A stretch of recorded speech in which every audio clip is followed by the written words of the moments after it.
Hey y'all, welcome to She Explores. It's officially fall again, the leaves are changing, the air is getting a bit cooler, and of course, it's bow hunting season. For this episode, I headed down to Southwest Michigan to catch up with my friends Matt and Jen to explore how they do bow hunting in their neck of the woods.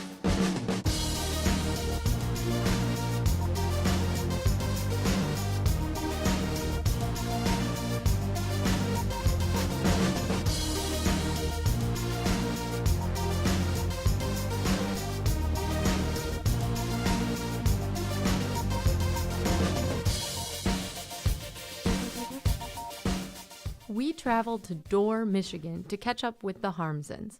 Matt, Jen, their two boys, and two pet labs live here, with 12 beautiful acres of land to enjoy. For the Harmsens, hunting is very much a family-based activity. My dad is a big hunter and shot a lot, and then I wanted something to do with him. And so I started target shooting in the backyard, and once I started doing it, my husband started as well. It's just a hobby that we have in common, so I think it strengthens our relationship because before I was a hunter, he would go away, he'd go to deer camp for a week. It's no coincidence, then, that a majority of hunters learn the outdoor sport from family as well, as it's typically a skill that gets passed on from generation to generation. My whole family was a bunch of hunters, so I grew up with seeing mounts on the wall and hearing stories of hunting, but just from the circumstances of my relationship with my family, I never actually got to go hunting with my family. I actually ended up starting to hunt with my wife's father. Of course, the sport of hunting begins way before the morning you go out. Hunting requires a ton of preparation, especially if you're a beginner. Even with the years of experience they have, Matt and Jen started preparing for their hunt years ago when they first bought this land.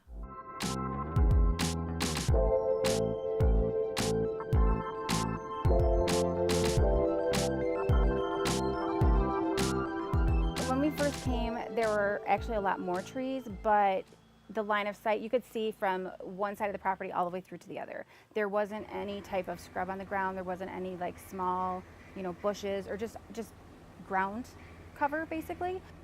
So what we started doing was, trying to, in patches, and slowly but surely change the cycle of the woods. We clear cut a big chunk. Also, we've been bringing in different varieties of trees as well as ground cover and like wild berries and, just stuff trying to make it somewhere where the deer are going to want to be. Over the years, the Harmsens have helped transform this area into a flourishing environment. Months before hunting season is when much of the land preparation occurs. Food plots are planted, feeders are set up, and trees are cut down or planted. As the season approaches, trail cameras are set up and scouting begins.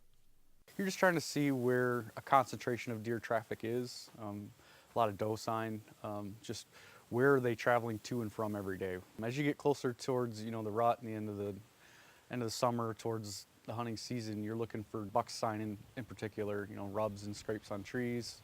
In fact, Matt is so good at scouting that he once used a geographic map of state land to select a location and managed to bring home a buck from that spot the very next day.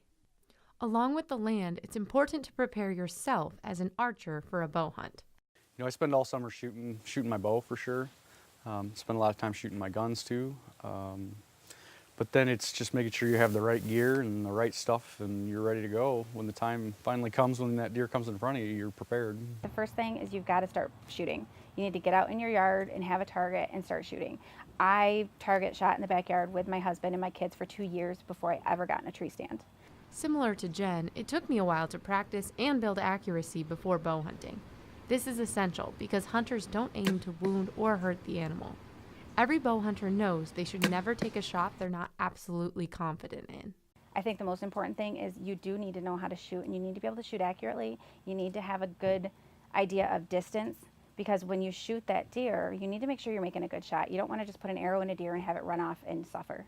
That's not what it's about.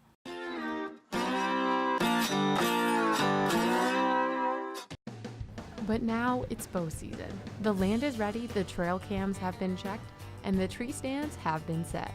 Now it's time to get dressed and get out. Since the best hunting times are around dawn and dusk, and bow hunting is a fall sport, dressing in layers is rule number 1. Base layers are what you wear closest to your body. They keep heat in and moisture out. Next, you have a medium layer, and finally, the outer shell is used to keep the cold out. Often, a hat and gloves also help us blend in and stay warm, but it really all depends on the weather and each hunter's preference. It's also important to carry a pack of some kind. This will help you to carry other necessities like water, arrows, your trigger release, your hunting tags, and your license. A lot of people might also tell you that all this hunting gear is really expensive, but I've found that if you buy them either secondhand or online, you can find some much cheaper solutions than the brand new latest and greatest. The last piece of essential gear is a tree stand harness. This secures your body to the tree and helps prevent any tree stand falls or injuries.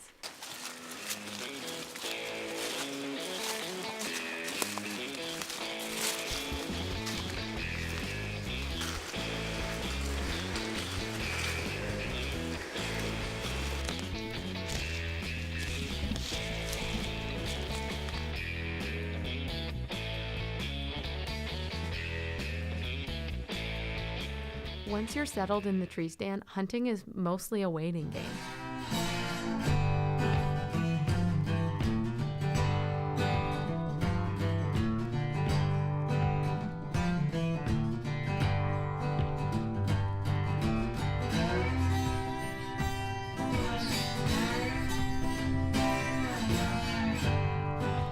You wait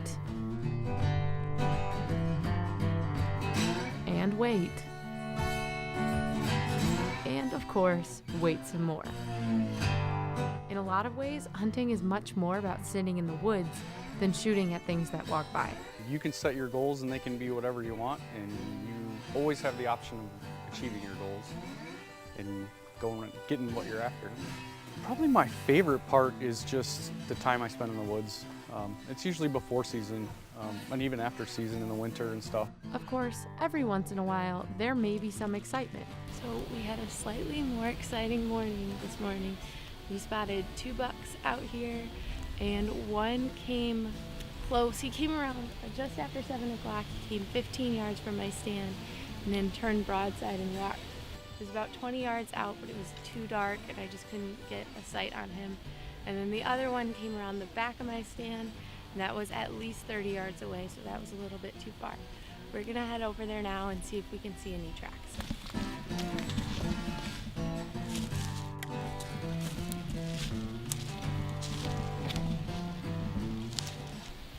We definitely found some right down here. Even though I was unable to get one for multiple reasons, it's still an incredibly exciting experience. Unfortunately, we all left the woods empty-handed this weekend. However, we still had a wonderful experience and we learned a lot. Just keep trying. You know, it's not just about getting the deer, it's the whole experience. It's going out and it's looking for signs, deciding where you want to sit, it's deciding where you want to hunt, it's, finding deer trails and scrapes. As a bow hunter, you will learn from your mistakes, and that's a lot of what this is all about. Thank you so much for joining us for this episode of She Explores. A big shout out and a thank you to Matt and Jen as well for hosting us for this weekend and showing us how to properly enjoy a safe and fun bow hunt. Be on the lookout for our next episode to see where she explores next.